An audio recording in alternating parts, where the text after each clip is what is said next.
എല്ലാവർക്കും നമസ്തേ. അങ്ങനെ കഴിഞ്ഞ ദിവസം ശബരിമലയിൽ ഭഗവാന്റെ ദ്വാരപാലകർ ശില്പത്തിൽ പൊതിഞ്ഞിരുന്ന പാളികൾ സ്വർണ്ണപ്പാളികൾ എന്ന് പറയാൻ ഒക്കത്തില്ല. ആ ആഭരണം ഇന്നലെ കൊണ്ട് തിരികെ പിടിപ്പിച്ചു. അത് ചെയ്ത കാര്യത്തിൻ്റെ പിന്നിലെ ദുരൂഹതയും നമ്മൾ ചിന്തിക്കേണ്ടിയിരിക്കുന്നു. കാരണം ഇന്നലെ ബി.ജെ.പിയുടെ മുതിർന്ന നേതാവും നിലയ്ക്കൽ സമരം തൊട്ട് ഇങ്ങോട്ട് ശബരിമലയിലെ ആചാരലംഘനങ്ങൾക്കും അവിടുത്തെ അനാവശ്യ ഇടപെടലുകൾക്ക് എതിരെ ശക്തമായി പോരാടിക്കൊണ്ടിരിക്കുന്ന കുമ്മനം രാജശേഖരൻ, അദ്ദേഹം ഒരു പത്രസമ്മേളനത്തിൽ ചില സംശയങ്ങൾ ഉന്നയിക്കുകയുണ്ടായി. രാജേട്ടൻ ചോദിച്ച ഒരു പ്രധാന കാര്യം, ഇത് ഒരു തൊണ്ടി മുതലായതുകൊണ്ട് അത് എപ്പോഴും അവർ പരിശോധനയ്ക്ക് കൊണ്ടുപോകേണ്ട ആവശ്യം വരുന്നുണ്ട്. കോടതിയിലും ഒരു തൊണ്ടി മുതലായ കോടതി വരെ അവിടെ പ്രൊഡ്യൂസ് ചെയ്യേണ്ട ആവശ്യമുണ്ട്. അങ്ങനെയുള്ളപ്പോൾ ഇത്ര തിടുക്കപ്പെട്ട് എന്തിനാണിത് പുനഃസ്ഥാപിച്ചത് എന്ന് അദ്ദേഹം ചോദിച്ച ചോദ്യം വളരെ പ്രസക്തമാണ്. ശരിയല്ലേ ഇത്? ഈ തൊണ്ടി മുതൽ കേസിൽപ്പെട്ട ഈ സാധനം, അതായത് ഇത് ഒരു അതായത് സ്വർണ്ണപ്പാളികൾ മോഷ്ടിച്ചുകൊണ്ട് പോയതാണ്. അത് തൊണ്ടി മുതലാണ്. അത് തെളിവുകൾക്ക് വേണ്ടി അത് കോടതി ആവശ്യപ്പെട്ടാൽ അവിടെ കോടതിയുടെ മുന്നിൽ ഹാജരാക്കേണ്ടി വരും. അങ്ങനെയുള്ള ഒരു സാധനം എന്തിന് ഇത്ര തിടുക്കപ്പെട്ട് ഇന്നലെ കൊണ്ടത് പുനഃസ്ഥാപിച്ചു? ഇതിൻ്റെ പിന്നിലെ ദുരുദ്ദേശം എന്താണെന്ന് നമ്മൾ ചിന്തിക്കുക. കാരണം ഇത് കോടതി ആവശ്യപ്പെട്ടാൽ ഇത് തെളിവാണ്, തൊണ്ടി മുതൽ ഹാജരാക്കണമെന്ന് പറയാം, ഇവർക്ക് വേണമെന്നുണ്ടെങ്കിൽ പറഞ്ഞു കഴിയുക അത് പിടിപ്പിച്ചു, ഇത് ആചാരത്തിന് വിരുദ്ധമാകും ഇതിങ്ങനെ കൊണ്ടുവന്നത് എന്ന് പറഞ്ഞ് അത് ഒഴിവാക്കാൻ വേണ്ടിയാണോ എന്നുള്ള കാര്യം നമ്മൾ ഒന്ന് ചിന്തിക്കണം. അല്ല എന്നുണ്ടെങ്കിൽ ഇത്രയും നാൾ അതിൽ നിന്ന് അഴിച്ചു വെച്ചിരുന്ന സാധനം എന്തുകൊണ്ട് കുറച്ച് നാൾ കൂടി ഈ നടപടിക്രമങ്ങളൊക്കെ കഴിഞ്ഞിട്ട് പിന്നെ ഭഗവാന്റെ ദേവഹിതം അനുസരിച്ച് ഒരു ദേവപ്രശ്നം വെച്ച് ദേവഹിതം കൂടെ അറിഞ്ഞിട്ട് ശുദ്ധിക്രിയകൾ നടത്തി അത് പുനഃസ്ഥാപിച്ചില്ല എന്നുള്ള കാര്യം വളരെയേറെ പ്രസക്തമാണ്.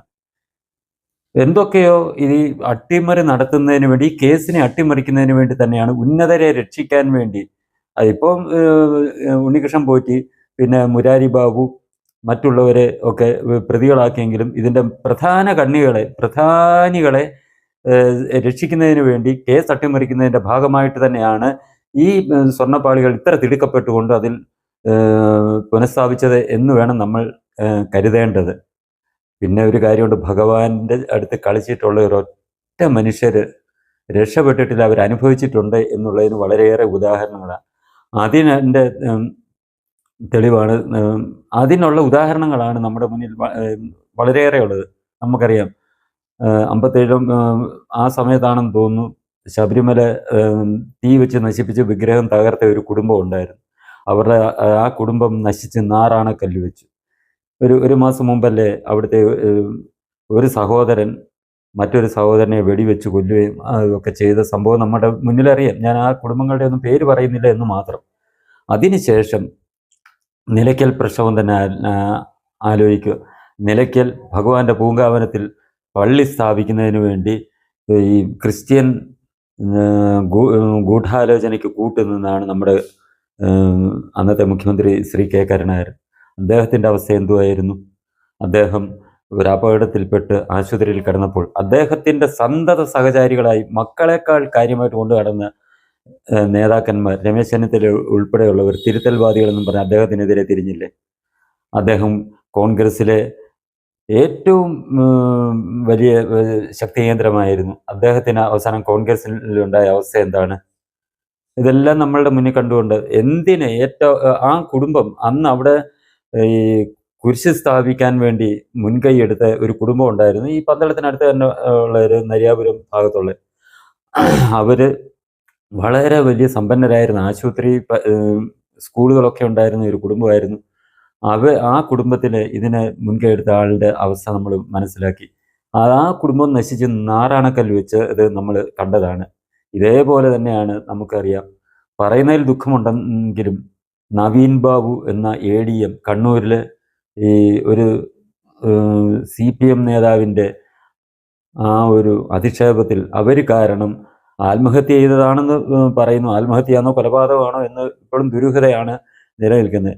അവർ കാരണം ജീവൻ നഷ്ടപ്പെട്ട നവീൻ ബാബുവിൻ്റെ കാര്യം തന്നെ ആലോചിച്ചു. ഏറ്റവും അവസാനം നടന്ന സംഭവം ശബരിമല ആചാരം തകർക്കുന്നതിന് വേണ്ടി സർക്കാർ, പിണറായി വിജയന്റെ സർക്കാർ, അദ്ദേഹം മുൻകൈയെടുത്ത് കുറെ സ്ത്രീകളെ അവിടെ അത് ഒരു വിശ്വാസമില്ലാത്ത ആക്ടിവിസ്റ്റുകൾ എന്ന് പറഞ്ഞ് നടക്കുന്ന കുറെ സ്ത്രീകളെ അവർക്ക് പണവും മറ്റെല്ലാം കൊടുത്തിട്ട് അവരെ ശബരിമലയിൽ 18-ാം പടി കയറ്റാൻ ശ്രമിച്ചു.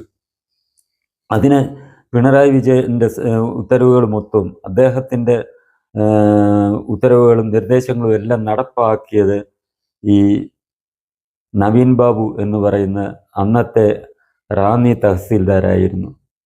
അദ്ദേഹമായിരുന്നു ഇതിനെല്ലാം സർക്കാരിൻ്റെ നിർദ്ദേശങ്ങൾ. അദ്ദേഹം അത് ചെയ്യും. കാരണം അദ്ദേഹം ഒരു അന്തംകമ്മി എന്ന് തന്നെ പറയാം, കറതീർന്ന CPM-കാരനായിരുന്നു. CPM-ന്റെ ആ ആദർശങ്ങളും CPM-ന്റെ ലക്ഷ്യങ്ങളും നടപ്പാക്കാൻ മുന്നിട്ടിറങ്ങിയ ഒരു മനുഷ്യനായിരുന്നു ഈ ADM നവീൻ ബാബു. അദ്ദേഹത്തിന് ശബരിമല എന്നോ ഒരു ക്ഷേത്രങ്ങളൊന്നോ ഇല്ല. CPM പറഞ്ഞതനുസരിച്ച് ഒരു ക്ഷേത്രം തകർന്നാൽ അത്രയും അന്ധവിശ്വാസം ഇല്ലാതാകും എന്ന് വിശ്വാസത്തിലിരുന്ന് നടന്നിരുന്ന ഒരു മനുഷ്യനായിരുന്നു ശ്രീ നവീൻ ബാബു. അദ്ദേഹത്തിൻ്റെ അവസ്ഥ എന്താണ്? ഈ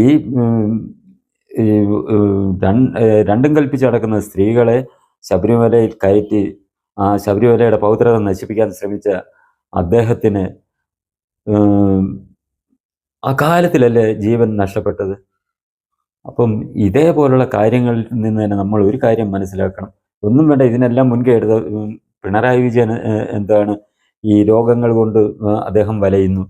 അദ്ദേഹത്തിൻ്റെ മക്കൾ ഓരോ കോടിക്കണക്കിന് രൂപയുടെ വിവാദങ്ങളിൽപ്പെട്ട് മുഖ്യമന്ത്രി ആയതുകൊണ്ട് ആ അധികാരത്തിൻ്റെ ഇത് വെച്ചിട്ട് അദ്ദേഹം ഇതിൽ നിന്നെല്ലാം രക്ഷപ്പെടുന്നു എന്നുള്ളതല്ലാതെ അതിൻ്റേതായിട്ടുള്ള ഭഗവാന്റെ ആ കോപത്തിൽ നിന്ന് ഇതുവരെ ആ കുടുംബങ്ങളൊന്നും മുക്തരായിട്ടില്ല എന്നുള്ള കാര്യം നമ്മുടെ മുന്നിൽ വ്യക്തമായി നിലനിൽക്കുന്നത് കൊണ്ട് ഈ തോന്നിയവസം കാണിക്കുന്നത് മന്ത്രിയായാലും തന്ത്രിയായാലും ബോർഡ് അംഗങ്ങളായാലും ബോർഡ് പ്രസിഡൻ്റായാലും ഉദ്യോഗസ്ഥരായാലും ഇവരാരും ഭഗവാന്റെ കോപത്തിൽ നിന്ന് രക്ഷപ്പെടുമെന്ന് നമ്മൾ വിചാരിക്കേണ്ട. നമ്മൾ പറയാറുണ്ട് ഭഗവാന്റെ മുതൽ അവിടുത്തെ ഒരു ജീവനക്കാരനോ അല്ലെ ഒരാളോ അത് അവരുടെ കുടുംബത്തിൻ്റെ അന്നത്തിന് വേണ്ടി ഉപയോഗിച്ചാൽ അതിന് ഭഗവാൻ ഒരു കുഴപ്പമില്ല, ഭഗവാൻ അത് സന്തോഷമേ ഉള്ളൂ.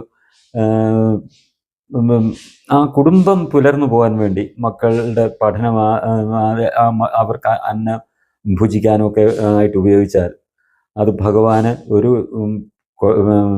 അതൃപ്തിയുമില്ല.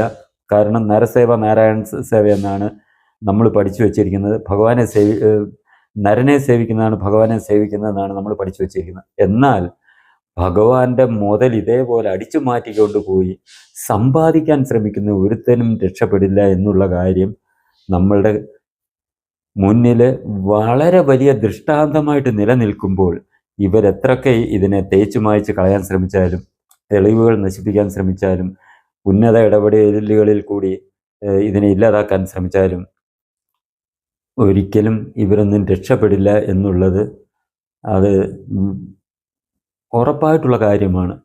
ഇപ്പോൾ ഇവരെ രക്ഷിക്കവർ ഈ N വാസു ആയാലും പത്മകുമാറായാലും അന്നത്തെ മന്ത്രിയായാലും ഇപ്പോഴത്തെ മന്ത്രിയായാലും ആരാണെങ്കിലും ഇതിനകത്തിൽ മനസ്സറിഞ്ഞ് നേരിട്ട് പങ്കാളികളല്ല എങ്കിൽ കൂടി ഇതിന് അനുവാദം കൊടുത്തിട്ടുള്ളവർ, അത് ഉദ്യോഗസ്ഥരായാലും ഇതിനെ അനുവദിച്ചവരും ഇതിന് കൂട്ടുനിന്നവരും എത്രയൊക്കെ വലിയവരാണെന്നുണ്ടെങ്കിലും അവരൊന്നും രക്ഷപ്പെടുത്തില്ല. ഇപ്പോൾ പറയുന്ന 2-ാം പ്രതി മുരാരി ബാബുവിനെ കുറിച്ച് പറയുന്നു, അയ്യപ്പ സംഗമത്തിന് ഈ എല്ലാ സർവാത്മന പിന്തുണ നൽകിയ, എനിക്കത് വ്യക്തമായിട്ട് അറിയത്തില്ല, ഇങ്ങനെ പറയുന്നത് ഈ NSS ജനറൽ സെക്രട്ടറിയുടെ ബന്ധു ആണെന്നോ അദ്ദേഹത്തിൻ്റെ ആ ഒരു ഇതിൽ കൂടിയാണ് സ്വാധീനത്തിൽ കൂടിയാണ് ഇദ്ദേഹത്തിന് ദേവസ്വം ബോർഡ് ജോലി കിട്ടിയതെന്നൊക്കെ പറയപ്പെടുന്നു. അതിനെക്കുറിച്ച് എനിക്ക് വ്യക്തമായിട്ട് അറിയില്ല. എങ്കിലും ആളുകളുടെ സംസാരം ഞാനൊന്ന് പറയുന്നു എന്ന് മാത്രം. കാരണം ഞാൻ പന്തളത്തുകാരനാണ്, ചങ്ങനാശ്ശേരിക്കാരനല്ല, പെരുന്നക്കാരനല്ല. പെരുന്നക്കരയും വൈസ് പ്രസിഡന്റ് ആയിരുന്ന അദ്ദേഹം 2-ാം പ്രതിയാണ്, ഏത് നിമിഷവും അറസ്റ്റ് ചെയ്യപ്പെടാം. അദ്ദേഹത്തിന് ഒന്ന് ആലോചിച്ച് നോക്കൂ, എന്നേക്കുമായിട്ടുള്ള ഒരു ദുഷ്പേരല്ലേ ഈ ഇതിൽ നിന്ന് ഉണ്ടായിരിക്കുന്നത്. എത്ര വലിയ ആളാണ്, ബന്ധു എന്ന് പറഞ്ഞാൽ പോലും രക്ഷിക്കാൻ പറ്റാത്ത അവസ്ഥയിലെത്തിയില്ലേ. അതാണ് ഭഗവാന്റെ അടുത്ത് ഇതേപോലുള്ള കളിയുമായിട്ട് ചെന്ന് കഴിഞ്ഞാൽ സംഭവിക്കാൻ പോകുന്നത് എന്നുള്ള കാര്യം നമ്മൾ മനസ്സിലാക്കുക. കാരണം ശബരിമല, ഗുരുവായൂർ, ആറന്മുള ഇതേപോലുള്ള മഹാക്ഷേത്രങ്ങൾ, പ്രത്യേകിച്ച് ശബരിമല, ഇതേപോലെ എല്ലാ ക്ഷേത്രങ്ങളും ഈ പറഞ്ഞ ക്ഷേത്രങ്ങളിലൊക്കെ എന്ന് പറഞ്ഞാൽ ലക്ഷക്കണക്കിന് ആൾക്കാരാണ് വർഷം തോറും വന്നുകൊണ്ടിരിക്കുന്നത്. അവരുടെ എല്ലാം പ്രാർത്ഥനയ്ക്ക് ശക്തി ഉണ്ടാവും. അവർ ഭഗവാന്റെ സന്നിധിയിൽ നിന്ന് ജപിക്കുന്ന മന്ത്രങ്ങളുടെ ശക്തി കൊണ്ട് ഭഗവാന് തന്നെ വളരെയേറെ ശക്തി വർദ്ധിക്കുകയാണ് ചെയ്യുന്നത്. അങ്ങനെയുള്ള ഒരു മൂർത്തിയുടെ അടുത്ത് ഇത്തരം അഭ്യാസവുമായിട്ട് ചെല്ലുന്നത് ആരും രക്ഷപ്പെടില്ല എന്നുള്ളതാണ് നമ്മുടെ കരുണാകരൻ മുതൽ ഇങ്ങേയറ്റം നവീൻ ബാബു വരെയുള്ളവരുടെ അനുഭവങ്ങളിൽ നിന്ന് വെളിവാകുന്നത്. ഈ ചാനൽ നിങ്ങൾക്കിഷ്ടമായെങ്കിലും പുതിയ വീഡിയോകൾ ലഭിക്കുന്നതിനും ചാനൽ സബ്സ്ക്രൈബ് ചെയ്യുക. തുടർന്ന് വരുന്ന ബെൽ ബട്ടണുകളിലും അമർത്തുക.